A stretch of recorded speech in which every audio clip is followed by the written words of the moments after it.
This is what the Watson Assistant user interface looks like when you create a new service instance today.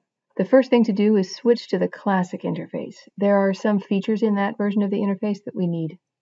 Now let's create an assistant. We need to add a dialog skill. We'll be creating the dialog skill from a file. In the GitHub repo, there's a sample chatbot for you to use. The file is in JSON format. So let's create a dialog skill from that file. Just in passing, the webhook needs to know the skill ID of the new dialog skill. The place you can get that is here where it says View API Details. Let's click the skill to open it. Now let's look at the intents. When user input comes into the chatbot, the input is classified by intent. This chatbot has two intents defined. One is questions about competing in the horse show, and the other is questions about watching the horse show. Here is the dialog tree made up of 6 dialog nodes. This chatbot uses a webhook to retrain itself. A webhook points to the endpoint of a web app that you have deployed. In the GitHub repo, there's a sample web app for you to use. It's a Node.js app that you need to deploy as a web server in IBM Cloud, for example, so the chatbot can use it. Here you can see you need to set some service and credentials-related environment variables, including the skill ID. Remember we talked about how to find that a minute ago? Here, some libraries are loaded and the Express framework is used to get the web server going. The endpoint the chatbot uses is called confirmed intent. You can see it expects the intent name and user input text to be passed in the post request body. Then the function update intent is called.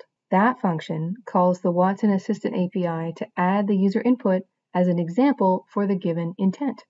Back in the Watson Assistant UI, let's see how the chatbot calls out to this web server. When user input comes in, the chatbot logic traverses this tree starting at the top. The first dialog node that fits processes the input. Let's imagine a user inputs a question about competing in the horse show. The chatbot would probably classify that input as the horse show compete intent with a greater or lesser confidence. That means this node here, maybe horse show compete, would probably be the first node in the tree to match the input. The first thing the node does is save the user input text in a variable called user input org. Then the node displays options to the user, asking them to confirm their intent. As an aside, you could implement this in multiple ways. For example, you could use the confidence scores to choose which options to show, and you'd also want to show a none of the above option too. Notice that when the user selects one of these options, the new user input becomes what's specified in the value field here. So if a user selects question about competing in the horse show, the value confirmed underscore horse underscore show underscore compete becomes the new user input that the chatbot processes.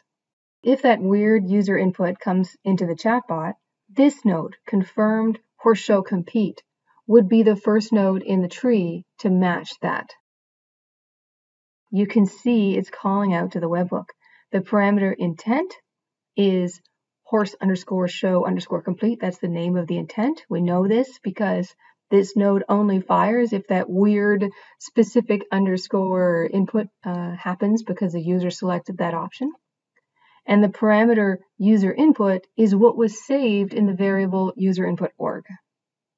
After that, regardless of whether there was an error with the webhook, the chatbot logic would go on to answer the question. Again, you could implement this in a dozen ways, but this shows you one way you could do it. In Watson Assistant, there's this try it button that lets you run your chatbot without having to deploy it. And if we try it out, you can see that processing with some extra debugging information. I mentioned just now about deploying your chatbot. In case you're interested to know how that goes, let's walk through that. On the Assistants page, click the assistant you just created. Then in the Integration section, click Integrate Web Chat. Give the web chat integration a good name. We don't need the fancy home screen and we don't need suggestions. Now, we don't need to do anything in the Embed tab, but there's important information that you need to copy from there to get your chatbot working in your web page. In the GitHub repo, there's a sample web page for you to use. You can download that file and open it in a browser on your local computer to see things working. You need to paste the integration ID, region, and service instance ID into the file before opening it. That was the information that was on the Embed tab. Here's what that looks like. You can see the little chatbot in the lower right corner.